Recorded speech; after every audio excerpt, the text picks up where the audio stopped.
우리들에게 주신 하나님 말씀 창세기 1장 26절부터 28절까지 말씀과 히브리서 6장 13절부터 16절까지 말씀입니다. 먼저 창세기 1장 26절부터 28절까지 말씀, 기록된 하나님 말씀을 제가 받들어 읽습니다.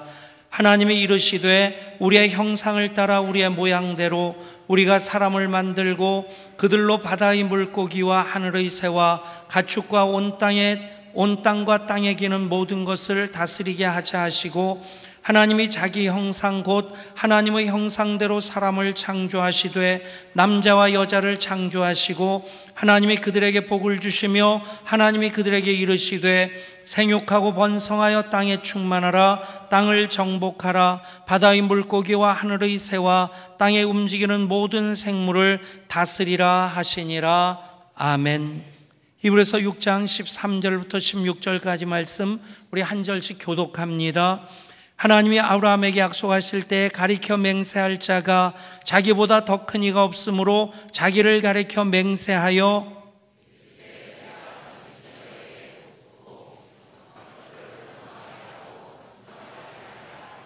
그가 이같이 오래 참아 약속을 받았느니라. 사람들은 자기보다 더 큰 자를 가리켜 맹세하나니 맹세는 그들이 다투는 모든 일의 최후 확정이니라. 아멘. 우리나라 반만년 역사가 안 그런 때가 없었다 싶을 정도로 외침이 끝없이 이어졌습니다. 그럼에도 요즘 참 안팎으로 복잡하게 얽혀 있다는 생각이 듭니다. 40년 우방이라는 일본이 등을 찌르고 동맹이라고 믿고 있는 미국은 결코 우리 편이 아니라는 사실을 확인시켜 줄 뿐입니다. 오직 재선에만 목을 메고 있는 트럼프 대통령은 표 계산만 할 뿐입니다. 그래도 동포니까 믿어보려고 애를 쓰면 애를 쓸수록 더 멀어지는 북한을 바라보면서 참 안팎으로 힘들다. 생김새도 같고 또 말도 알아듣겠는데 생각은 전혀 다른 북한, 연일 미사일을 쏘아대고 또 도를 넘는 막말, 말폭탄까지 쏴대고 있습니다. 이럴 때 내 믿음의 자리는 어디인가, 내 믿음의 역할은 무엇인가 고민을 해보지만 성경을 통해서 이미 답은 나와 있습니다. 내가 있는 그곳, 예배자로 있는 그곳이 하나님 계신 한가운데 자리라고 하는 것입니다. 그리고 하나님께서는 나를 통하여 하나님께서 계획하신 그 일을 이루어 가시고자 하십니다. 내가 하나님의 자녀로서 은혜 받고 받은 은혜로 내가 해야 되는 그 일을 내 있는 그 자리에서 하나님의 자녀로서 그리스도인으로서의 그 신앙 고백 가지고 살아낼 때 하나님은 그 사람들을 통해서 하나님의 일을 이루어 나가실 줄 믿습니다. 그 믿음의 고백으로 우리는 다음 세대 여름 이야기를 이어 써왔습니다. 또 5번의 단기 선교 사역까지 이제 내일 예청 아울리치가 돌아오면 마무리가 되어지게 됩니다. 예담동산 94기도 그런 마음으로 최선을 다해 섬겼고, 그리고 가을 사역 알파 40기 화요 중보 기도, 그리고 아버지 학교, 또 다음 세대에서 하는 꿈길 학교와 장애우교회 꿈쟁이의 드림 학교까지 준비하고 있습니다. 언제나 하나님의 시선은 나를 향해 있고 하나님의 귀는 나의 기도에 귀를 기울이고 계십니다. 그리고 우리에게 이렇게 말씀하십니다. 역대하 7장 12절부터의 말씀입니다. 밤에 여호와께서 솔로몬에게 나타나사 그에게 이르시되 내가 이미 내 기도를 듣고 이곳을 택하여 내게 제사하는 성전을 삼았으니 혹 내가 하늘을 닫고 비를 내리지 아니하거나 혹 메뚜기들에게 토산을 먹게 하거나 혹 전염병이 내 백성 가운데 유행하게 할 때에 내 이름으로 일컫는 내 백성이 그들의 악한 길에서 떠나 스스로 낮추고 기도하여 내 얼굴을 찾으면 내가 하늘에서 듣고 그들의 죄를 사하고 그들의 땅을 고칠지라. 아멘.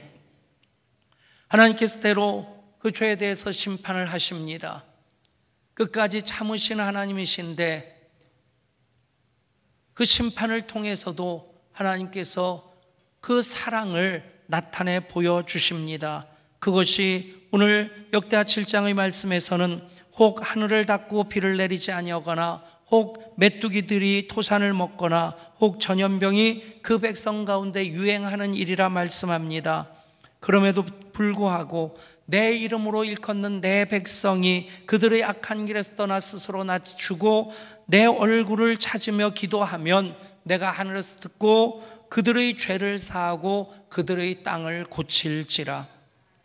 하나님, 그렇듯 하나님 백성들의 기도에 응답하심으로 이 땅을 고치시는 그 일을 이루어가고 계십니다.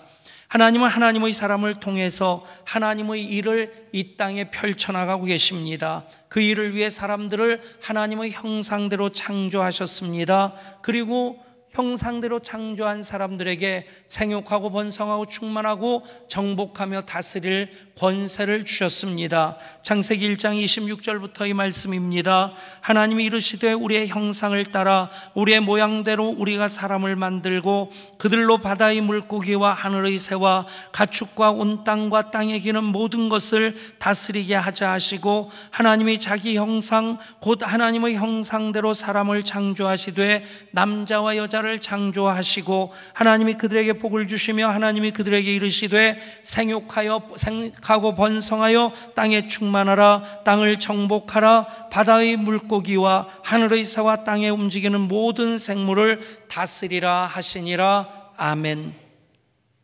생수의 약속이 창세기로부터 요한계시록까지 흘러갑니다. 불의 약속이 창세기부터 요한계시록까지 이어집니다. 또 하나, 하나님께서 생육하고 번성하고 충만하고 정복하고 다스릴 권세를 주셨고, 그것이 아브라함과 이삭과 야곱을 통해 요셉과 또 출애굽한 이스라엘 백성들로 쭉 흘러가면서 계속해서 강조되어지며 확약되어지고 있습니다. 그 대표적인 말씀 중에 하나가 히브리서 6장 13절부터의 말씀입니다.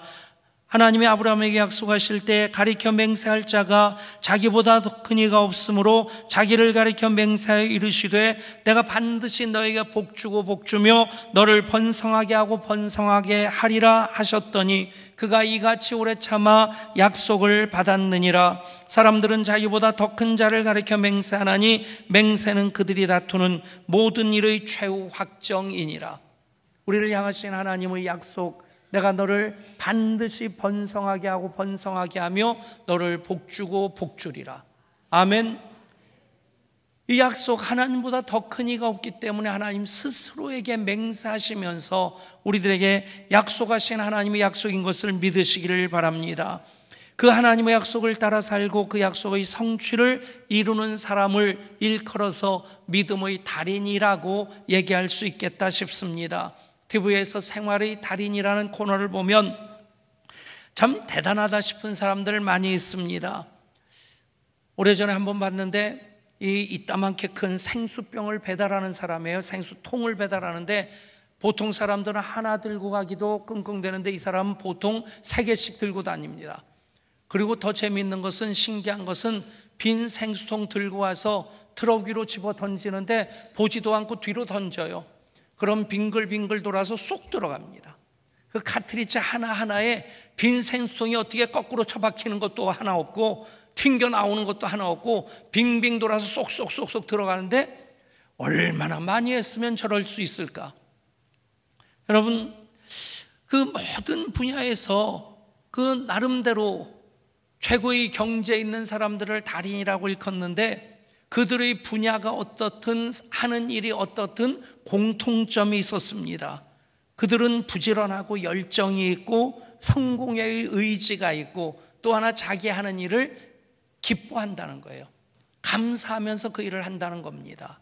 그렇게 본다면 믿음의 달인으로서 우리가 하나님의 자녀로 하나님 맡겨주신 그 약속을 펼쳐내며 살기를 원한다면 우리들도 그래야 되지 않겠습니까? 예배함에 있어, 사역함에 있어, 기도함에 있어, 찬송함에 있어서 오늘 우리 권사회가 바자회를 하면서도 그대로 부지런하고 열정이 있고 성공을 추구하고 그리고 감사하면서, 아멘.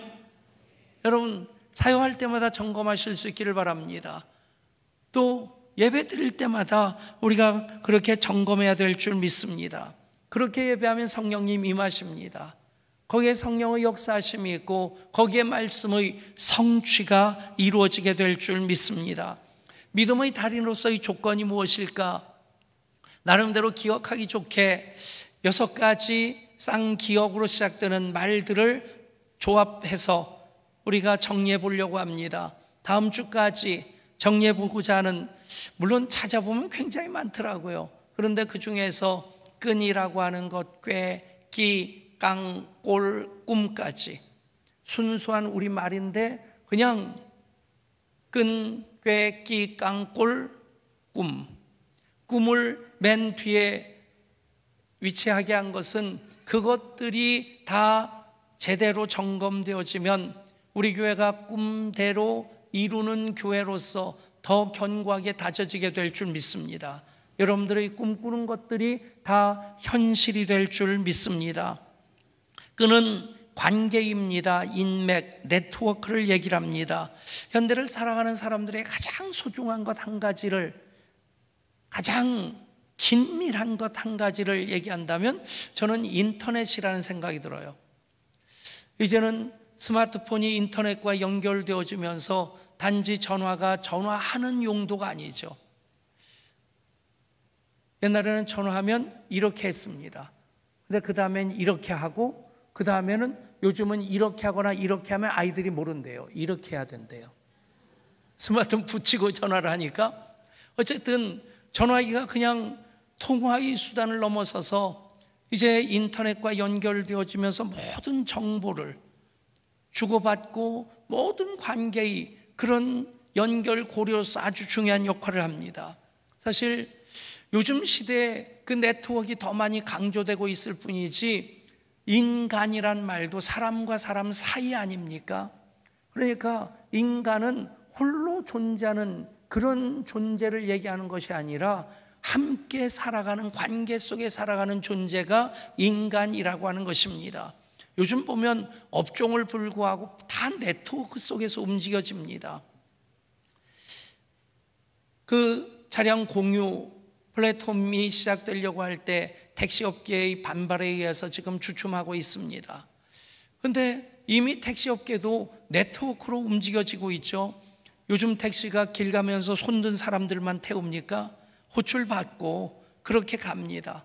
다 네트워크로 움직여지고 부동산도 찾아오는 손님만 상대하는 것이 아니라 뭐 한방인지 뭔지 그렇게 또 네트워크로 연결돼서 정보를 주고받습니다. 그것 없으면 장사를 못하는 시대입니다. 모든 것이 다 네트워크입니다. 이렇게 얘기한다면 우리에게 있어서 이 끈이 관계고 네트워크인데 하나님의 자녀들인 우리들에게 있어서 가장 중요한 관계, 가장 중요한 네트워크는 무엇일까요? 하나님과의 관계죠. 하나님과 연결된 그 끈이 더 견고할 수 있기를 축복합니다.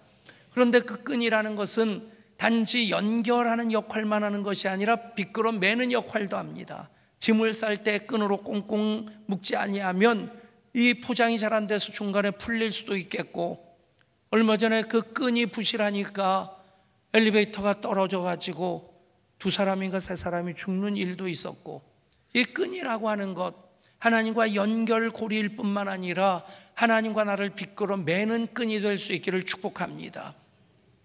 어떤 사람이 겸손한 사람입니까? 하나님 없이 나 못 삽니다 고백하는 사람입니다. 어떤 사람이 교만한 사람입니까? 하나님 없이도 자기 혼자 잘 살 것 같은 착각으로 사는 사람이 교만한 사람입니다. 그렇다고 한다면 하나님 없이 나 못 삽니다, 그 끈이 하나님과 나를 연결시킬 뿐 아니라 하나님과 나를 비끄러 매는 것이 돼야 될 줄 믿습니다. 12해를 혈루증을 앓던 여인이 많은 사람이 운집한 가운데 부정한 사람으로 그 사람들 사이에 갈 수 없음에도 불구하고 자기 자신을 감추고 그렇게 예수님 옷에 손만 대어도 나으리라. 신학적으로 보면 굉장히 위험한 신앙입니다. 미신적인 신앙입니다. 그러나 그 이상 간절하고 갈급한 신앙이 없는 겁니다. 그랬을 때 수많은 사람들이 밀리고 밀치는데, 몸을 부딪히는데 그 여인이 예수님 손에 손을 댔습니다. 예수님께서 자기에게서 능력이 나간 것을 아시고 누가 내 옷에 내 몸에 손을 대었느냐 물으실 때에 제자들이 아주 어이없다는 표정을 짓고 예수님 이렇게 많은 사람이 밀리고 밀치는데 누가 예수님 옷에 손을 대었는지 어떻게 알겠습니까? 그런데 그 순간 그 여인은 혈루의 근원이 마른 것을 깨닫고 예수님 앞에 무릎을 꿇습니다. 예수님 옷에 손을 대었다는 것을 헬라어로 아프토라는 단어를 쓰는데 그 아프토라는 단어는 비끄러 맸다는 뜻이 있습니다.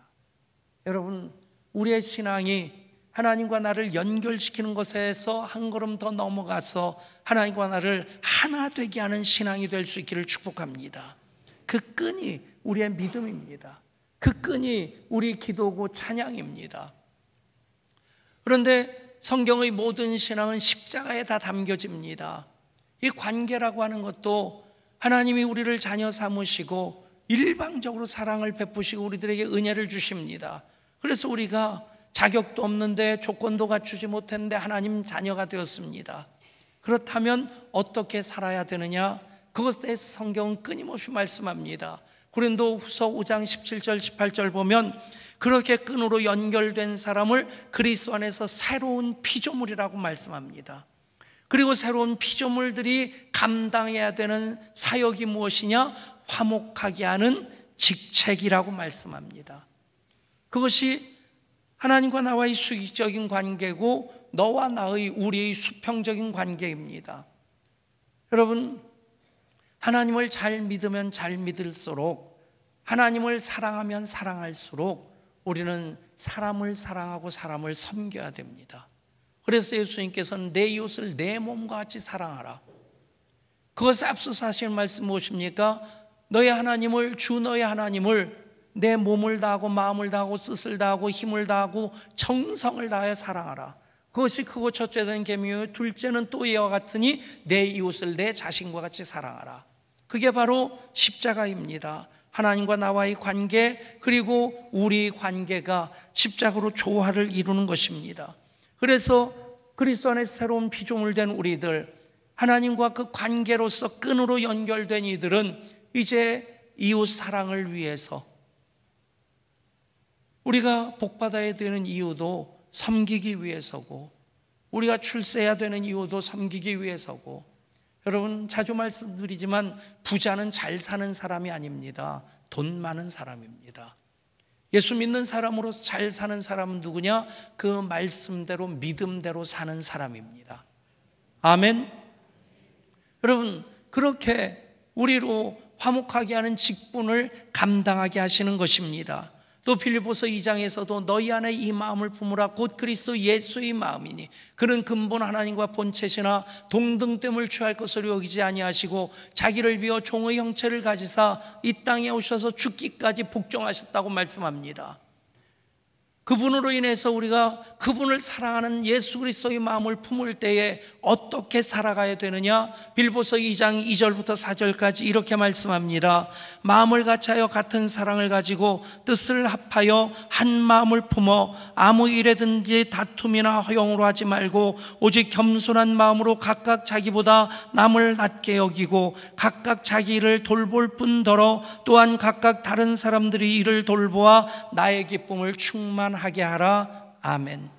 여러분, 그것이 그대로 십자가의 삶 아닙니까? 끈, 하나님과의 끈이 예배를 통해 더 견고해질 수 있기를 축복합니다. 그래서 예수 그리스도의 마음을 품었습니다. 새로운 피조물이 되었습니다. 그러면 화목하게 하는 직분을 감당해야 됩니다. 서로 다른 사람들을 자기보다 낮게 여기는 겸손한 마음으로 자기를 돌볼 뿐더러 각각 다른 사람들의 일을 돌보는 것, 그것이 바로 사도 바울이 제자들에게 요구하는 그런 말씀이고 하나님께서 자녀된 우리들에게 또 하시는 말씀입니다. 목적이 이끄는 삶이라고 하는 책을 릭 워렌 목사님이 쓰셨죠. 기독교의 고전이라고 해도 될 만큼 목적이 이끄는 교회, 그 책이 세들백 이야기로 번역되어졌고, 그래서 우리 교회에서는 모든 목자들에게, 교역자들에게 그 책을 반드시 읽도록 합니다. 그래서 우리가 그런 비전을 공유하는 것, 제가 볼 때 그 새들백 이야기, 목적 이끄는 교회, 그 책은 교회론의 현대적인 해석으로서는 가장 탁월한 책이라는 생각이 듭니다. 그것을 또 사람들과의 관계 속에서 풀어내는 것이 목적 이끄는 삶입니다.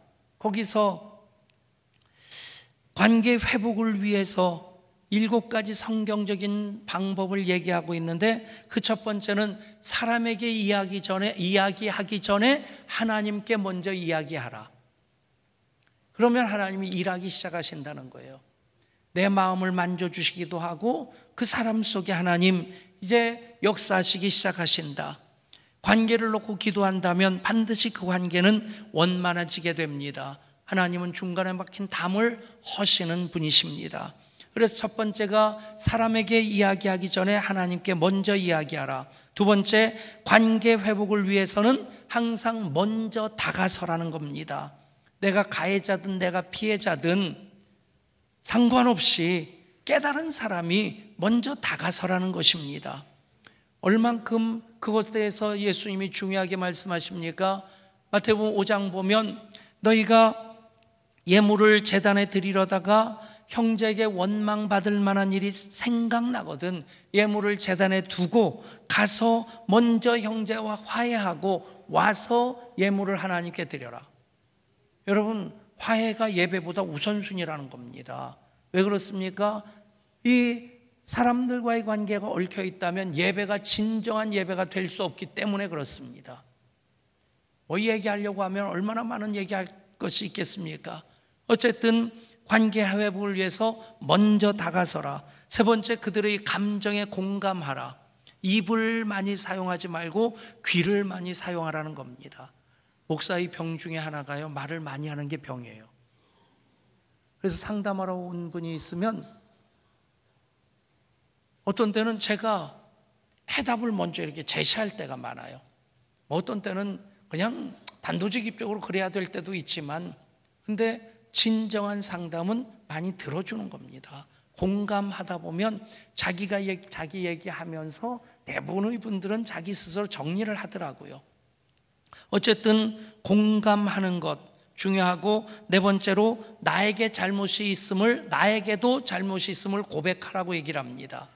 나에게는 10%고 저쪽은 90%다. 그러니까 네가 먼저 사과해야 되지 않냐? 그게 아니라 여러분, 손뼉은 마주쳐야 소리가 납니다.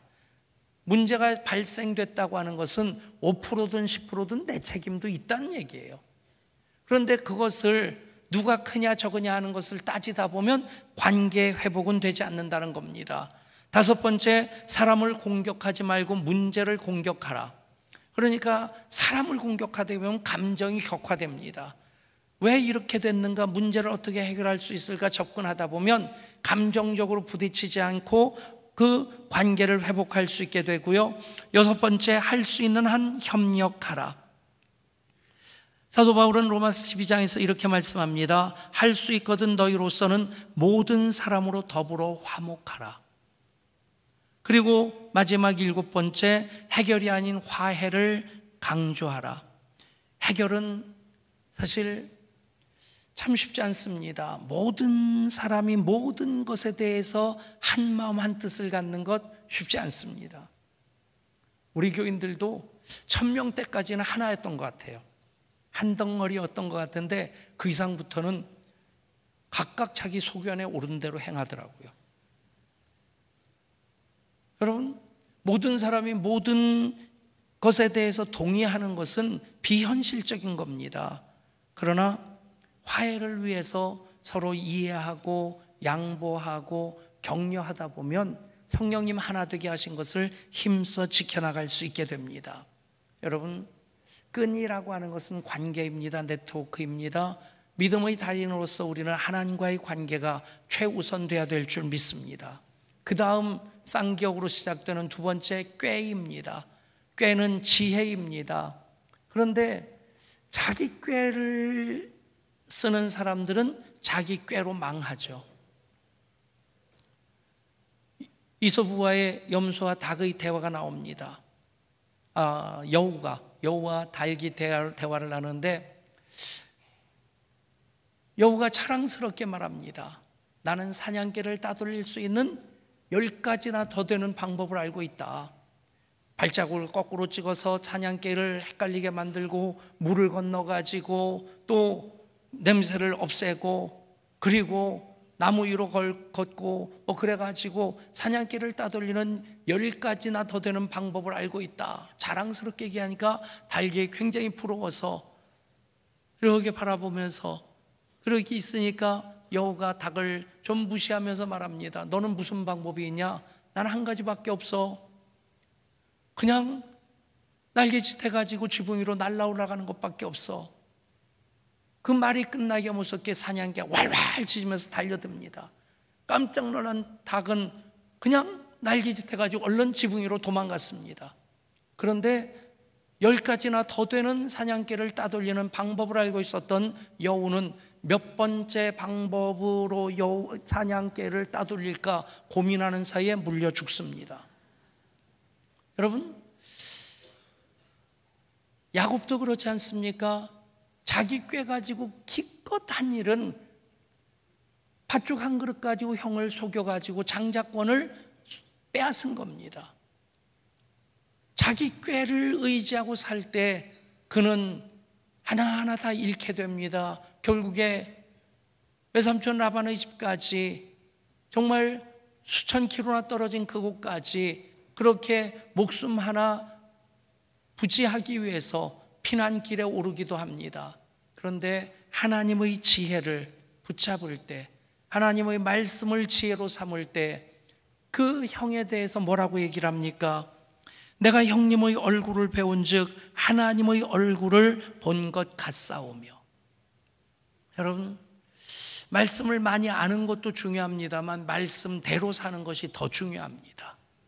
한마디 말씀이라도 레마의 말씀으로 나에게 들려진 하나님 말씀을 내 지혜로 삼아서 살아가면 우리는 믿음의 달인으로 살아가게 될 줄 믿습니다. 또 한 가지 말씀드린다면 끼입니다. 끼는 열정입니다. 달란트입니다. 달란트를 활용할 수 있는 그 힘이 열정, 끼입니다. 달란트의 비유에서 5달란트, 2달란트, 1달란트 받은 자가 나옵니다. 2달란트 받은 자 2달란트를 남겼습니다. 5달란트 받은 자 5달란트 남겼습니다. 착하고 충성된 종아, 내가 작은 일에 충성하였으니 내가 너에게 큰 일을 맡기리라. 칭찬도 받았습니다. 그런데 1달란트 받은 사람은 묻어두었습니다. 여러분, 그래서 예수님으로부터 이 악하고 게으른 종이라고 책망을 듣게 됩니다. 대부분의 사람들은 2달란트, 5달란트 받았는데 왜 1달란트 받았을까? 그곳에 묶여 있습니다. 그것으로 불평하고 원망합니다. 그러나 여러분, 달란트라고 하는 것은 제닝의한 뜻도 있는데요, 화폐 가치로 따지면 1000데나리온입니다. 무슨 얘기냐면 1데나리온이 하루 품삯이니까 요즘 3년치 연봉입니다. 작은 돈 아닙니다. 무게 단위로 얘기하면 금 34kg입니다. 째째하게 한 돈 두 돈 가지고 따지지 마시고 1달란트 34kg. 들어보면 아주 묵직할 것 같아요. 오늘 가다가 농협유통센터 들려서 20kg 쌀 한번 들어보세요. 그거 한 배 반 무게가 금 1달란트다. 요즘 금값으로 환산하니까 23억 원이더라고요. 여러분, 달란트 금 44kg 23억 원이다, 3년치 연봉이다? 아닙니다. 우리 모두 받은 바 은혜와 복이 이미 얼마나 많습니까? 머리카락 하나 심는데 얼마입니까? 헤아릴 수 없을 만큼 빠지고 빠져도 또 머리카락이 있습니다. 조금 허전한 분 계실지 모르겠지만 그래도 여러분, 우리가 이미 받은 은혜, 받은 복이 달란트입니다. 문제는 2달란트, 5달란트 받은 자에겐 열정이 있었습니다. 그런데 1달란트 받은 자에겐 열정이 없었습니다. 그러니 땅을 파고 묻어둔 겁니다. 여러분, 열정을 영어로 패션이라고 하는데 대문자로 패션 그러면 그리스도의 고난입니다. 여러분, 그리스도께서 십자가 지시고 고난당하시는 것이 그 열정 없이는 불가능한 일입니다. 사랑하는 여러분, 그리스도인으로서 정말 우리가 믿음의 달인 되기 위해서 끈, 꾀, 끼, 예배 드릴 때마다, 사역할 때마다 여러분 삶의 현장에서 계속 점검하실 수 있기를 바랍니다. 이 모든 것들이 어우러지면 꿈이 되고, 그 결과로서 우리 교회가 꿈이 있는 교회, 꿈대로 되는 교회로 더 견고하게 다져가게 될 줄 믿습니다. 여러분들의 모든 꿈이 여러분들의 현실이 될 것입니다. 아침 저녁으로 선선해졌습니다. 이제 가을의 수확을 기대하면서 우리가 끈, 꾀, 끼, 깡, 꼴, 꿈까지 그렇게 점검하며 나아갈 때 우리 더 큰 하나님의 영광을 위해 힘차게 전진하면서 나를 통해 하나님 이루실 일들, 그것이 현실이 되는 것 보면서 더 큰 영광, 더 큰 찬송 하나님께 올려드리게 될 줄 믿습니다. 기도합니다. 하나님, 생활의 달인들도 그렇게 열심히 사는데 믿음의 달인으로서 우리 또한 이제 끈과 꾀와 끼와 또 깡과 꼴, 꿈까지 점검하면서 나를 통해 이루실 하나님의 영광의 역사 바라보며 나아갈 수 있게 하여 주시옵소서. 우리 주 예수 그리스도 이름으로 간절히 기도드리옵나이다. 아멘.